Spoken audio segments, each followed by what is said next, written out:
उत्तर प्रदेश सरकार में कैबिनेट मंत्री जयवीर सिंह हमारे साथ मौजूद हैं। आज का दिन जो है वो एक ऐतिहासिक दिन है। लंबे समय बाद प्रधानमंत्री नरेंद्र मोदी समेत तमाम जो सांसद है वो आज पैदल यात्रा करके नई संसद में जा रहे हैं। क्या कहना चाहेंगे सर? देखिए, पहले तो ऐतिहासिक दिन कल का था जब 75 साल के ज़्यादा समय तक जिस पार्लियामेंट ने भारत के लिए उपलब्धियों से भरा पूरे तमाम महत्वपूर्ण निर्णय देश हित में, राष्ट्र हित में लेते हुए देश को 47 से और 2023 तक वाला भारत बनाने का सपना साकार किया। जो जन जन की आकांक्षाओं के प्रतीक के रूप में तमाम महत्वपूर्ण पायदान चढ़ते हुए भारत आज विश्व पटल पर छा जाने के लिए तैयार हुआ। उस अवसर पर माननीय प्रधानमंत्री ने पूरे देशवासियों को उन 75 साल से ज़्यादा के समय की उपलब्धियों से, उस समय के नेताओं की उपलब्धियों से अवगत भी रूबरू कराने का काम किया, अवगत कराने का काम किया। और आदरणीय प्रधानमंत्री के बड़ी उपलब्धि है कि नया संसद भवन आज देश को जो मिला था, उसकी आज पहले दिन से आज उसकी कार्रवाई का शुभारंभ होगा। इस पवित्र मौके पर तमाम निर्णय उसके लिए औपचारिक रूप से लिए गए हैं। पैदल जाकर के संविधान की किताब के साथ नए भवन में प्रवेश करना, फोटो सेशन का भी आयोजन होना, ये ऐसी चीज़ें हैं जो हमेशा इतिहास में अजर अमर रहेंगी और महत्वपूर्ण उपलब्धियों की नहीं जाएगी, जिसको आने वाली पीढ़ियाँ एक स्मृतियों के रूप में, एक अच्छी स्मृतियों के रूप में याद करेंगी। महिला आरक्षण जो भी बताया जा रहा है कि कैबिनेट में प्रस्ताव करा लिया गया, आज इसको लोकसभा में भी पेश कराया जाएगा, तो आपको लगता है कि आधी आबादी की जो बात करी जाती थी वो सरकार है सच साबित करने जा रही, 6 से अब सीधे 33% की भागीदारी मिलेगी? देखिए, निश्चित रूप से महिला सशक्तिकरण के लिए बहुत बड़ा कदम होगा और मैं समझता हूँ कि जिस प्रकार से आज आशा की जा रही है, लोग चर्चा कर रहे हैं, अभी कुछ कहा नहीं जा सकता, आएगा अभी हाउस में, जैसे ही शुरू होगा तब प्रस्तुत होगा या नहीं होगा, जो भी होगा।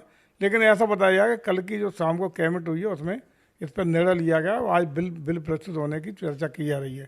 अगर ये होता है तो इससे बड़ा महिला सशक्तिकरण के लिए कोई भरा पूरा उपलब्धियों से भरा पूरा कोई कदम नहीं होगा। अच्छा, सपा भी सर महिलाओं की बात करती, सपा के प्रवक्ता हैं आईपी सिंह, उन्होंने कहा परकटी बालों वाली, छोटे छोटे बालों वाली और अंग्रेजी बोलने वाली, और दूसरा उन्होंने कहा है कि टीवी चैनलों में काम करने वाली जो महिलाएं हैं वो अब गरीब महिलाओं का हक छीन लेंगी, उनको संसद में बैठने नहीं देंगी। महिलाओं के ऊपर इस तरीके की टिप्पणी, क्या अंग्रेजी बोलने वाली महिलाओं से उनको दिक्कत है? देखिए, आपको संभवतः याद होगा कि आदरणीय देवेगौड़ा जी के प्रधानमंत्रित्व काल में इस बिल को लाने का काम किया गया। बाद में विभिन्न सरकारों के द्वारा, चाहे कांग्रेस की सरकार रही हो, आदरणीय अटल बिहारी वाजपेयी जी की सरकार रही हो, बार बार बिल को लाने का प्रयास किया गया। लेकिन आंतरिक रूप से चाहे सहयोगी दल हों या क्षेत्रीय दल हों, इसी तरह के जो आप बता रहे हैं, इस तरह के दलों ने कहीं ना कहीं अवरोध करके राज्यसभा में पारित होने के बावजूद लोकसभा में पारित नहीं होने दिया। मैं समझता हूँ एक छोटी सोच से उभरना चाहिए और इन्हीं छोटी कतिपय दलों ने अड़ंगेबाजी करके बार बार बिल को पारित होने में अवरोध उत्पन्न करने का काम करते रहे। लेकिन आज खुशी है कि बड़े बड़े राष्ट्रीय दल हमारी सरकार के इस मंतव्य के साथ हैं। कांग्रेस का भी समर्थन है, कांग्रेस चूँकि पहले ला चुकी है तो हमें भरोसा है कि कांग्रेस बिना किसी विघ्न बाधा के इसका बिना शर्त समर्थन देने का काम करेगी।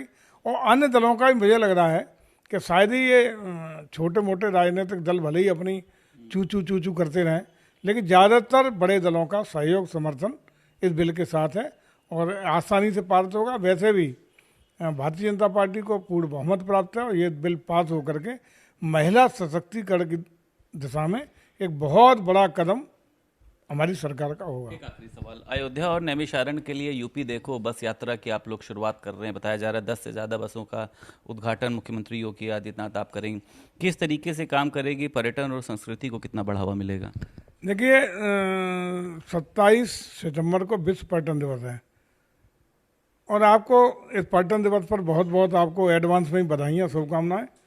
लेकिन इससे पहले आपको ये जानना समझना जरूरी होगा कि उत्तर प्रदेश में भारतीय सनातन संस्कृति और पर्यटन को बढ़ावा देने के लिए लगातार सतत रूप से प्रदेश सरकार काम कर रही है। इसी के दृष्टिगत जहां एक और हम लोगों ने जिला पर्यटन और संस्कृति परिषद का हर जिले में गठन करने का काम किया, उसके साथ ही साथ प्रदेश भर के जितनी भी यूनिवर्सिटीज़ हैं, डिग्री कॉलेज हैं, एडेड बड़े बड़े कॉलेज हैं, उन सब में युवा पर्यटन क्लब स्टूडेंट के बनवाने का काम किया। व्यापक रूप से अभियान हम लोगों ने 1 साल से चला रखा था।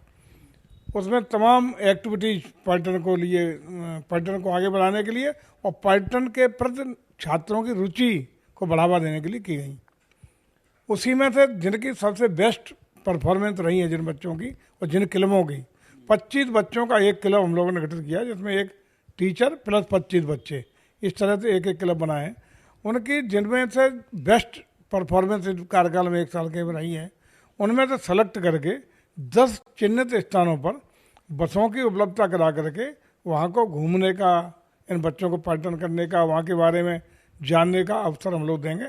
10 बसों की व्यवस्था को जो की गई है उसको हरी झंडी दिखाने का काम माननीय मुख्यमंत्री के कर कमलों द्वारा 27 तारीख को हम कराने जा रहे हैं। शुक्रिया सर, हमारे साथ बात करने के लिए मौजूद थे कैबिनेट मंत्री जयवीर सिंह। लखनऊ से वीडियो जर्नलिस्ट शुभम के साथ संदीप खेर, भारत समाचार।